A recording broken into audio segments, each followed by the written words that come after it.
좋은 땅에 뿌려졌다는 것은 말씀을 듣고 깨닫는 자니 결실하여 어떤 것은 100배, 어떤 것은 60배, 어떤 것은 30배가 되느니라 하시더라.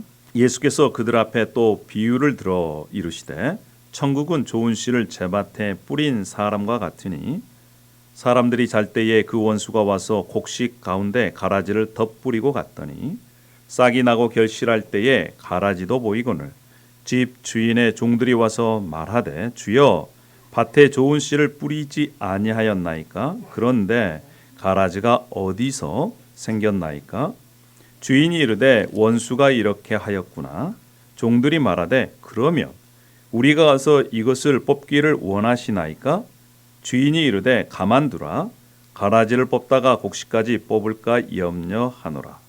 둘 다 추수 때까지 함께 자라게 두라.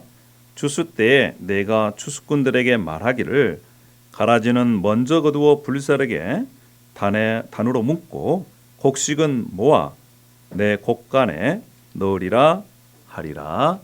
아멘. 이것은 살아계신 하나님의 말씀입니다. 사랑하는 여러분, 오늘 이 자리에 참여하신 것은 우리에게 은혜입니다. 오늘 하나님의 말씀을 통해서 하나님의 놀라운 이 은혜를 또 생명력 있는 그런 말씀을 함께 경험했으면 좋겠습니다. 여러분, 우리가 살아가면서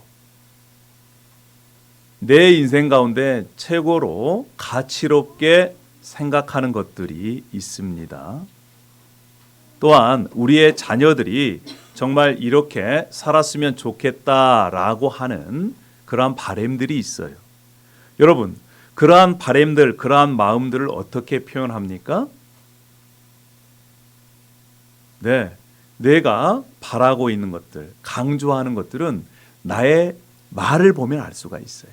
내가 우리 자녀들에게 무엇을 계속해서 이야기하는가, 강조하는가.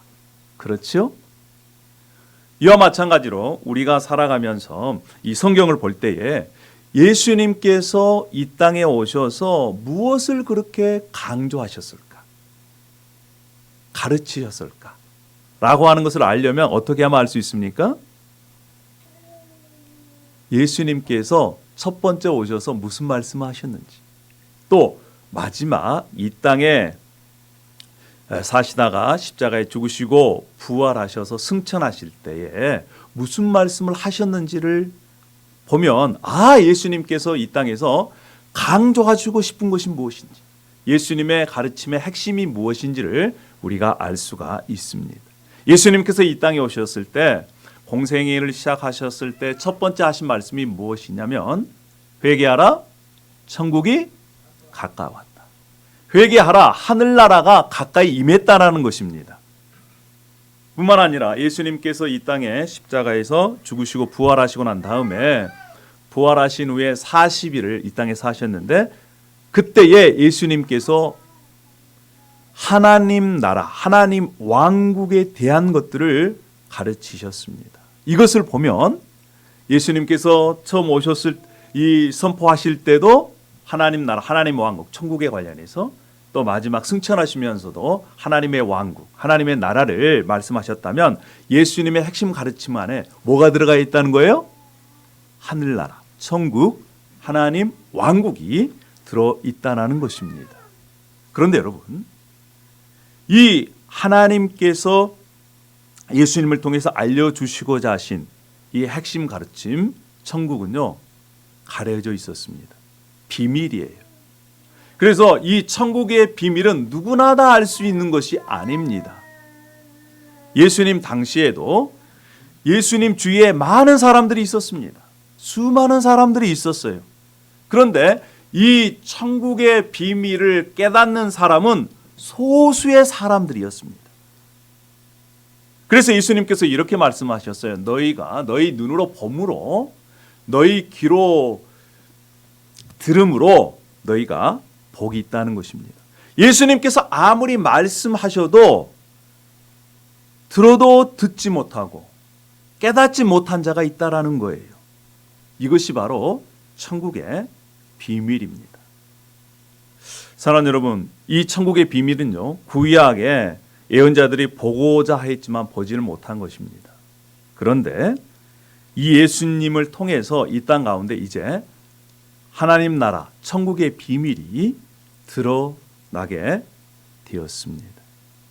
오늘 주님께서 이 말씀을 통해서 말씀하실 때 귀로 듣고 또 눈으로 영적인 눈이 열려서 천국 하나님의 나라를 보는 축복된 여러분이 되기를 축원합니다. 할렐루야.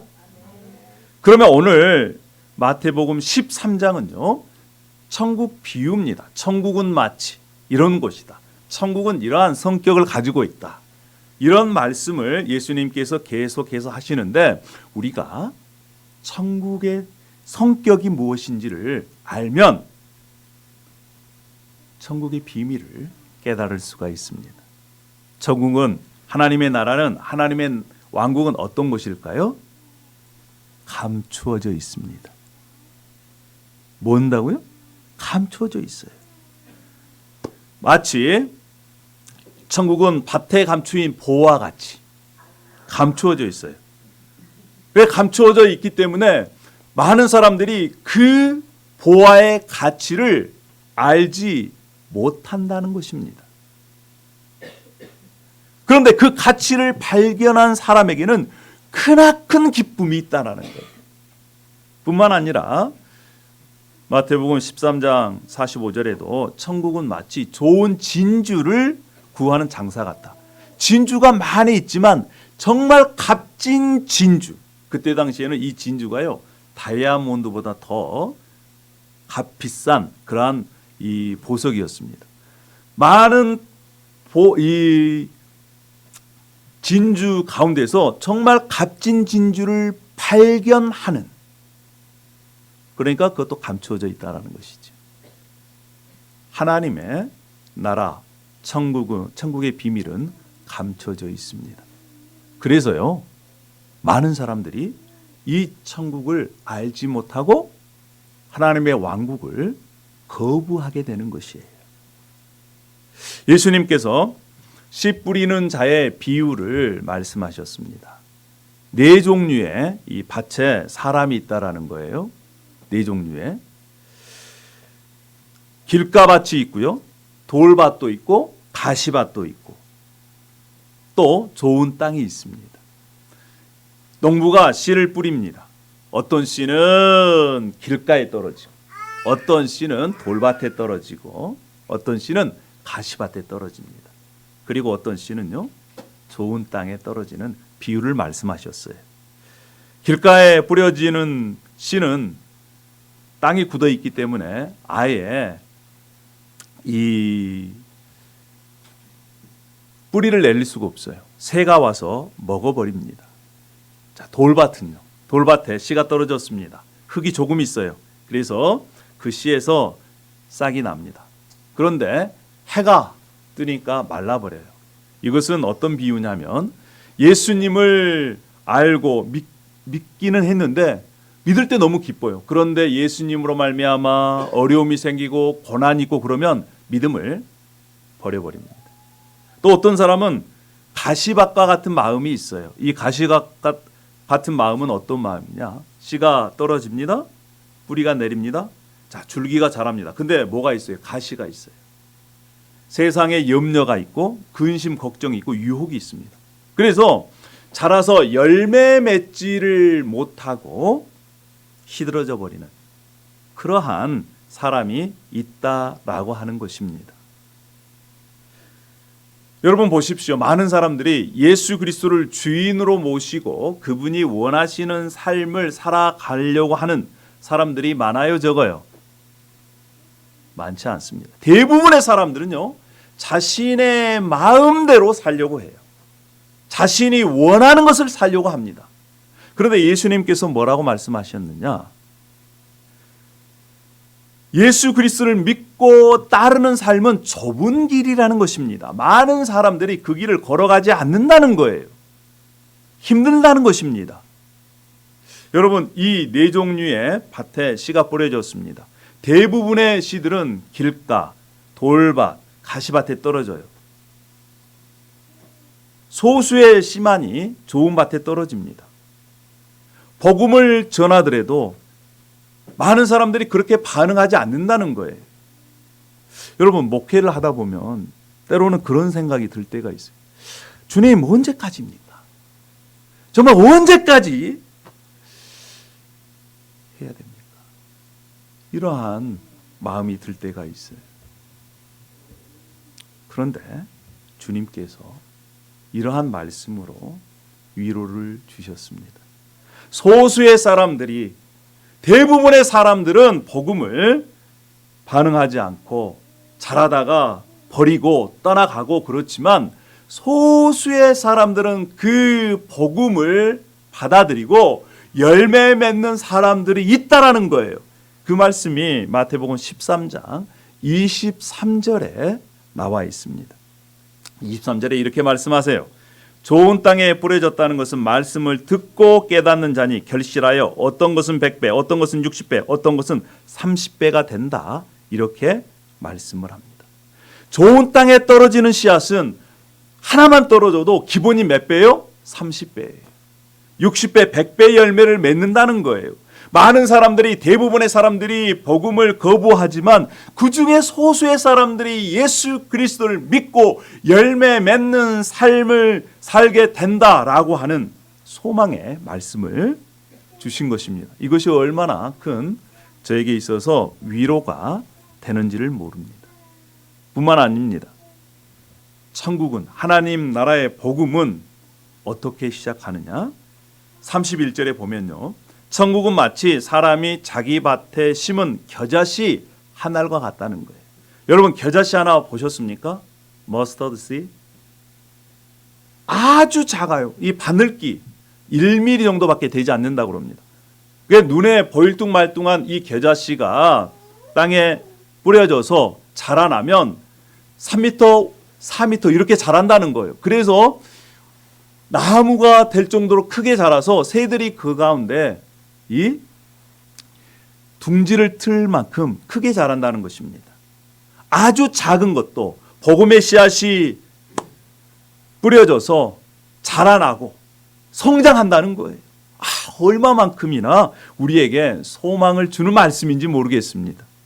뿐만 아닙니다. 여러분, 하나님의 나라는요, 눈에 보이지 않지만 세상을 변화시킨다라고 하는 의미로 33절에 누룩 비유를 말씀하셨습니다. 누룩 비유.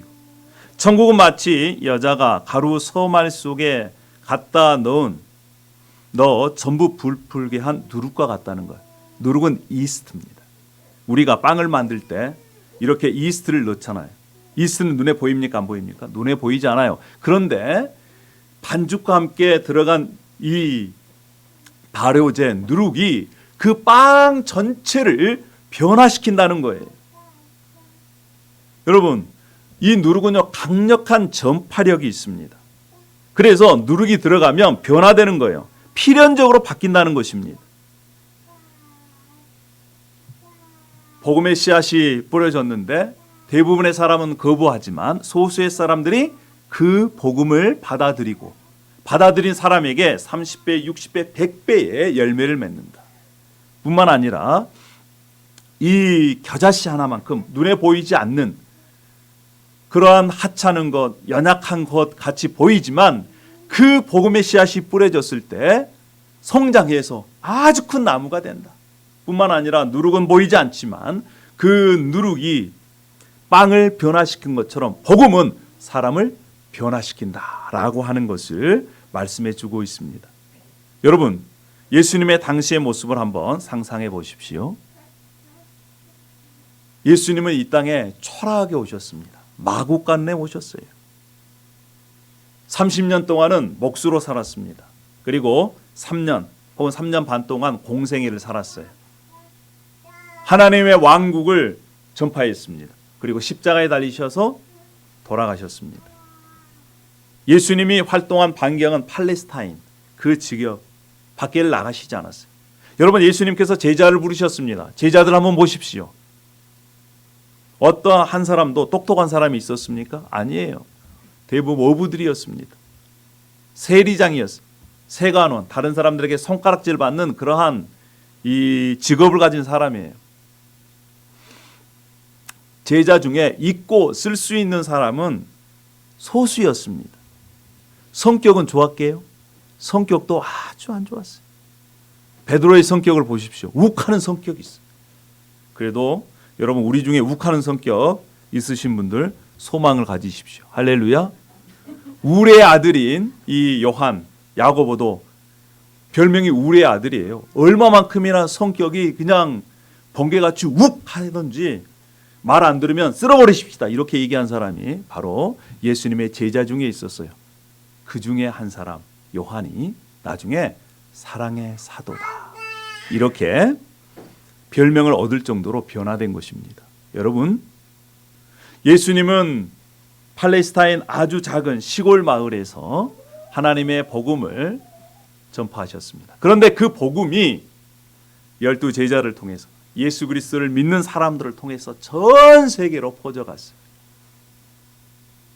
겨자씨같이 아주 작은 씨앗이 커져서 세상을 덮은 것입니다. 우리 대한민국도 마찬가지예요. 대한민국도 초창기에는 소수의 믿는 사람들, 그들이 예수 그리스도를 믿고 예수 그리스도께 헌신함을 통해서 지금 복음이 우리 대한민국을 뿐만 아니라 이 미국 땅을 이렇게 휩쓸고 있고 또 그 믿는 사람들이 계속적으로 변화되고 있는 것입니다. 여러분 믿으십니까? 복음이 들어간 그 개인이 변화가 됩니다. 복음이 들어간 그 가정이 변화가 돼요. 복음이 들어간 그 사회가 변화가 됩니다. 여러분 정말 여러분 예수 그리스도를 믿으십니까? 예수 그리스도를 믿으신 분들은 제가 할렐루야 할 때 아멘을 크게 외쳐주시길 바랍니다. 여러분 예수 그리스도를 믿으십니까? 아멘. 그렇습니다. 그러면 이미 우리 가운데 변화가 시작되었습니다. 할렐루야. 우리 옆에 있는 분께 그렇게 한번 인사했으면 좋겠습니다. 제가 지금 변화되고 있습니다. 예, 제가 지금 변화되고 있습니다. 예, 또 한 가지 더 제가 계속 변화되려고 노력하겠습니다. 예, 제가 계속 변화되려고 노력하겠습니다. 여러분, 예수 그리스도를 믿으면 우리가 변화되게 되어 있습니다. 할렐루야. 아멘입니까? 아멘, 아멘입니다. 자, 우리는 예수 그리스도를 믿고 지금 변화의 경험을 하고 있고 또 변화되려고 노력하고 있고 변화될 것인데 예수님께서는 이 땅에는요 하나님을 믿는 하나님의 자녀와 또한 하나님을 거부하는 세상 나라에 사탄의 자녀가 있다 이렇게까지 말씀을 하세요. 악인과 선인이 공존하고 있는 세상이 바로 지금 우리가 살아가고 있는 세상입니다. 예수님께서 이렇게 말씀하셨어요. 천국은 좋은 씨를 제밭에 뿌린 사람과 같으니 사람들이 잘 때에 그 원수가 와서 곡식 가운데 가라지를 덧뿌리고 갔다. 좋은 씨는 예수님께서 이제 천국 복음을 전했습니다. 거기에 반응해서 예수 그리스도를 믿는 사람은 하나님의 자녀가 됩니다. 그런데 악한 사람이 와가지고 가라지를 뿌렸다는 거예요. 악한 씨를 뿌렸다는 것입니다. 예수님께서 이 말씀의 뜻을 특별히 제자들에게 설명해 주고 있어요. 이 땅은요 하나님을 믿는 하나님의 백성, 하나님의 자녀와 하나님을 대항하고 하나님을 거부하는 사탄의 자녀들이 동시에 공존하고 있다라고 하는 것입니다.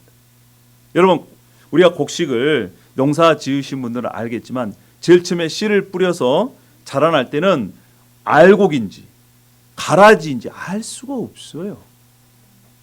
그런데 이제 추수 때가 되면 알게 된다는 거예요. 아, 이것은 알곡, 아, 이것은 가라지. 여러분 이 가라지는요 곡식에 자라나는 것을 방해합니다. 알곡이 되지 못하도록 양분을 다 빨아 먹어버려요. 그러니까 잘하는 것도 더 크게 잘합니다. 예수님께서 이 비유를 말씀하시는데 제자들이 이렇게 얘기합니다. 아니, 주인에게 청하여 가지고 지금 당장 그 가라지들, 그 잡초를 뽑아버리십시다. 그랬더니 예수님께서 뭐라고 말씀하시냐면 가라지를 그냥 둬라. 가라지를 뽑다가 곡식까지, 알곡까지 뽑을까 염려하노라. 이렇게 말씀을 하십니다.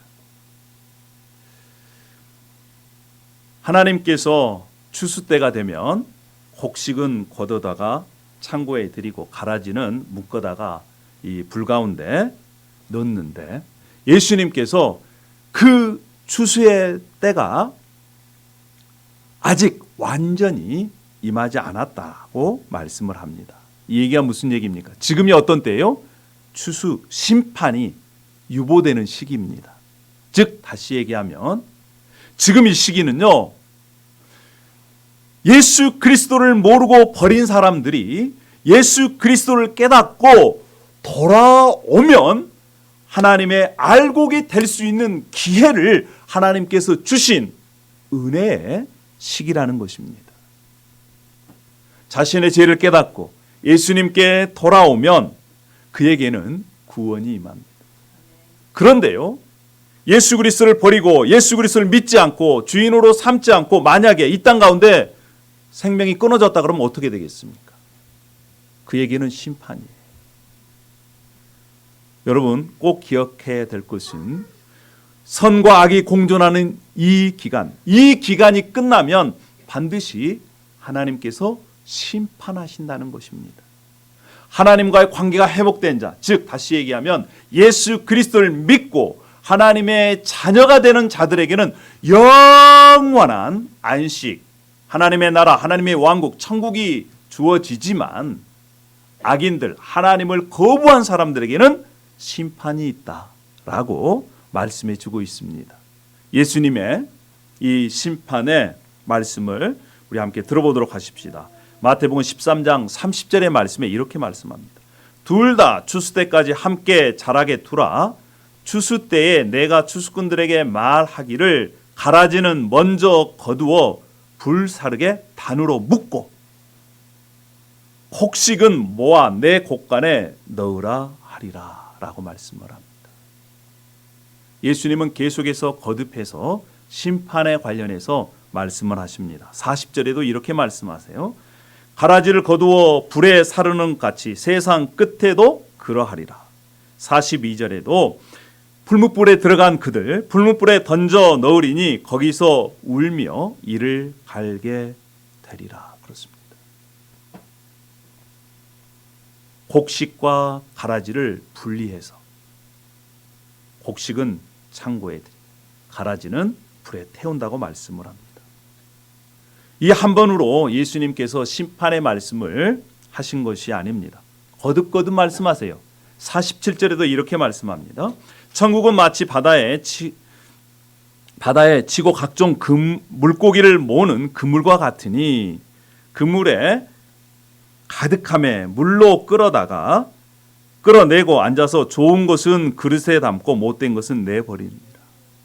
자, 어부들이 그물을 칩니다. 그 그물 안에 좋은 물고기, 아주 싱싱하고 또한 잘 자란 물고기가 있는 반면에 아주 보잘것없고 병들고 그런 물고기도 함께 이렇게 그물 안에 있습니다. 좋은 물고기와 그 다음에 나쁜 물고기를 분리한다는 거예요. 그러면서 예수님께서 또 말씀을 하십니다. 세상 끝에도 이러하리라. 천사들이 와서 의인 중에서 악인을 갈라내어 풀무불에 던져 넣으리니 거기서 울며 이를 갈리라 라고 말씀을 합니다. 완전한 심판은 바로 추수 때입니다. 그때가 되면 곡식과 가라지가 분리되듯이 좋은 물고기와 나쁜 물고기를 가르듯이 나쁜 물고기는 어떻게 하느냐? 풀무불 화덕에 집어넣어서 영광로에 집어넣어서 불못에 집어넣어서 지옥불에 집어넣어서 태운다, 심판하신다는 것입니다. 얼마만큼이나 고통스러운지 거기서 울며 이를 갈게 될 것이다 라고 말씀을 하게 되는 것이죠. 여러분 생각해 보시죠. 왜 그들이 심판을 받아야만 될까요? 왜 그렇습니까? 그 심판을 받은 근거에 대해서 예수님께서 분명하게 말씀하고 있어요. 왜 그들이 심판을 받느냐 하면 41절에 그들이 그 나라에서 모든 넘어지게 하는 것, 또 불법을 행하는 자들, 넘어지게 했다는 거예요. 즉 다시 얘기하면 하나님의 백성을 끌어다가 넘어지게 하고 유혹하고 시험 들게 해서 지옥 백성이 되게 했다는 것입니다. 뿐만 아니라 불법을 행하는 자들이라고 그랬어요. 불법은 뭐예요? 하나님을 인정하지 않고 하나님을 거부하고 하나님께 대항해서 살아가는 사람들 말합니다. 하나님을 모르는 자들이에요. 예수 그리스도의 복음에 복종하지 않는 자들입니다. 이들은요, 요한계시록에 보면 생명책에 이름이 기록되어지지 않았습니다. 이런 자들을 하나님께서 심판하신다는 거예요.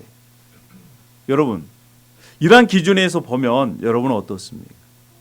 그리고 이러한 기준에서 우리가 어떤 사람들을 만나야 될지를 기준이 서게 되는 것이에요. 악인은 반드시 심판을 받습니다. 사탄과 그의 동조자들, 하나님의 자녀들을 넘어지게 하는 자들, 하나님께 대항하는 자들은 반드시 하나님께서 심판하신다 말씀하세요. 여러분, 그렇기 때문에 내가 정말 예수 그리스도를 믿고 있다면 예수 그리스도가 없는 사람들의 형통, 성공, 그가 부자가 됐든 또 그가 건강하든 그가 잘 살든 부러워하지 마십시오. 저는 솔직히 부럽지가 않습니다. 왜요? 그들의 끝이 보이기 때문에 그래요.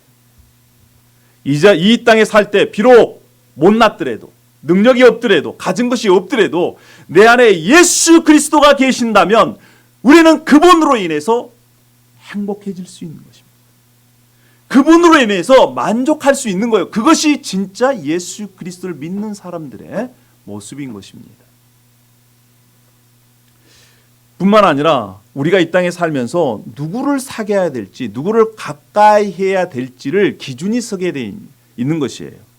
어떤 사람을 만나야 될까요?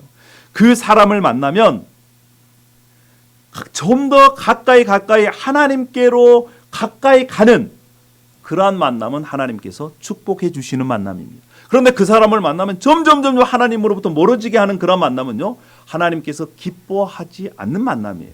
그래서 우리가 그러한 기준을 세울 수가 있는 것입니다. 이성교제도 마찬가지고 금전적인 이 사업관계도 마찬가지고 친구를 사귀는 것도 마찬가지예요.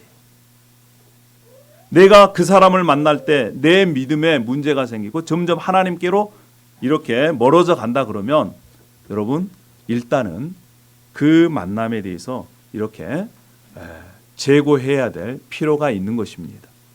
그리고 먼저 내 영적인 실력을 쌓아서 그 다음 그를 주님 앞으로 이끌어낼 수 있는 그러한 기회를 가져야 되는 것이죠.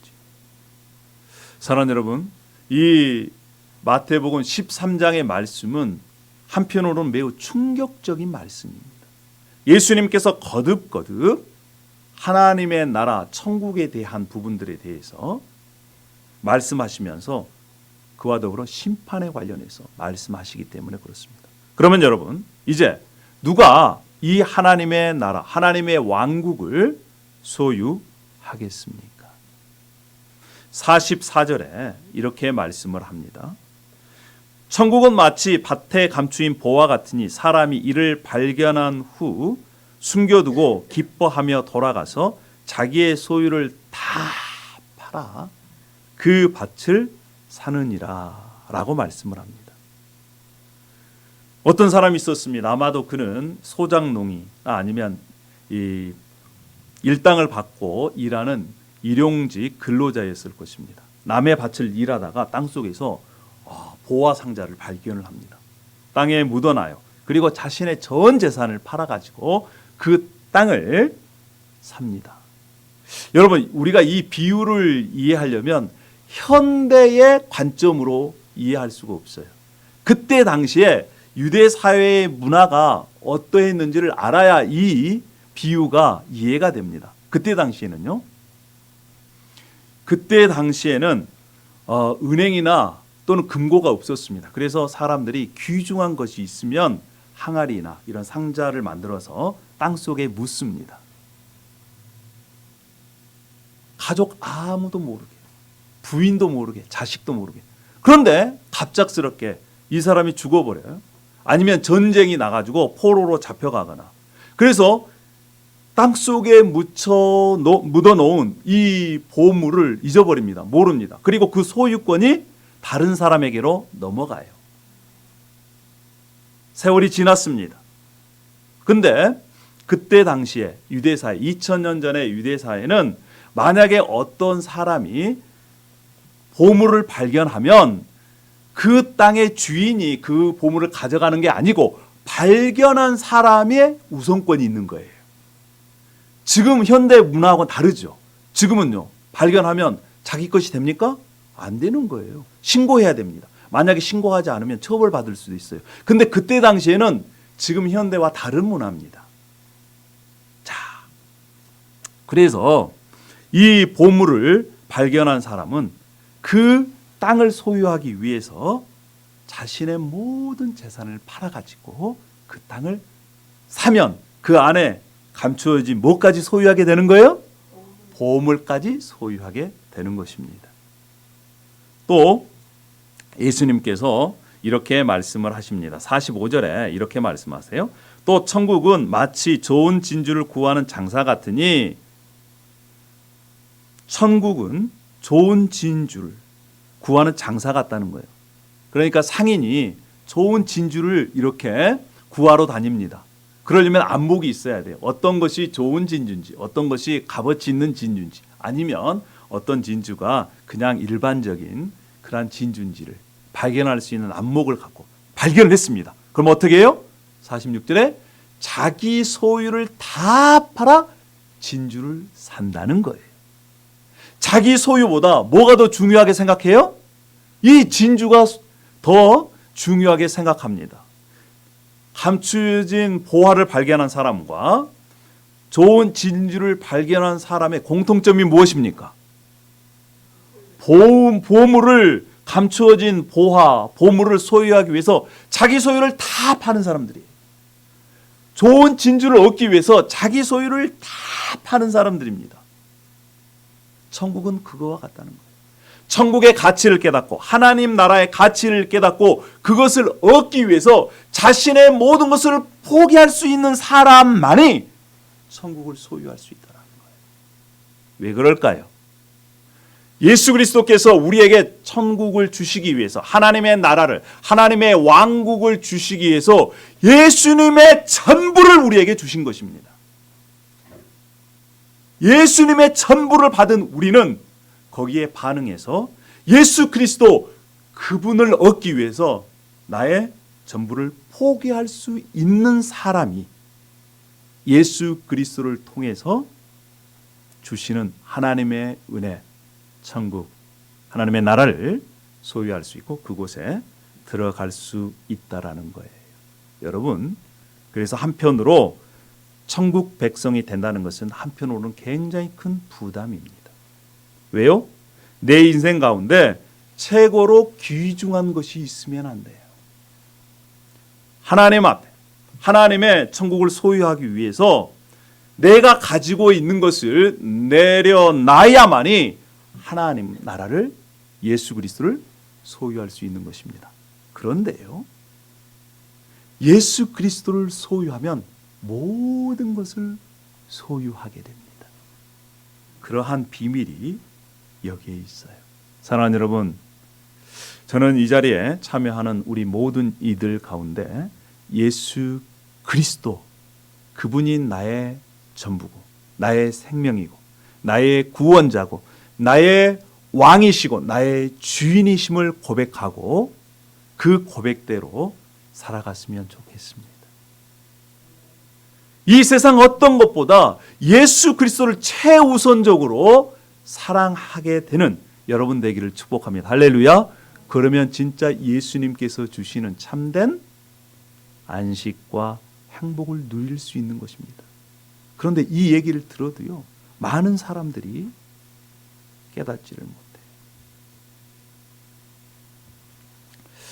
사랑하는 여러분, 예수님께서 지금도 저와 여러분들을 초청하고 계십니다. 우리가 어떻게 그러면 이 말씀을 듣고 어떻게 해야 되겠습니까? 하나님은 곡식과 가라지를, 좋은 물고기와 나쁜 물고기를 이렇게 구분하시. 천국을 발견한 사람들은 자신의 모든 것을 다 내려놓고 예수 그리스도를 붙잡고 믿기를 결단하는데 우리가 어떻게 해야 될까요? 예수님께서 이렇게 말씀하십니다. 마태복음 13장 51절에 이 모든 것을 깨달았느냐? 천국은 이러한 곳이다. 천국은 감춰져 있는 것인데 그 감춰져 있는 것을 발견한 사람은 다른 것들을 다 내려놓고 보화를 사기 위해 다른 것들을 다 포기한다. 너희는 어떻게 하려느냐? 예수님께서 이렇게 물어보고 계십니다. 사랑하는 여러분, 우리가 예수 그리스도를 믿고 천국의 이러한 백성으로 살아가기를 원합니다. 예수 그리스도만이 내 인생을 마지막까지 책임져 주실 수 있는 분이시라는 것을 믿고 고백하고 결단하고 또 남은 인생을 예수 그리스도를 위해 살아가기를 원한다.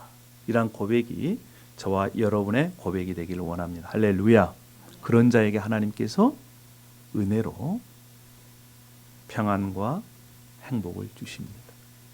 여러분 또한 알아가야 될 것이 있습니다. 그것이 바로 뭐냐면요, 이 세상에는 곡식, 알곡과 가라지가 있다라는 것입니다. 그것은 이 세상뿐만 아니라 교회 안에도 있어요. 좋은 물고기가 있고 나쁜 물고기가 있다는 것입니다. 뒤섞여져 있어요.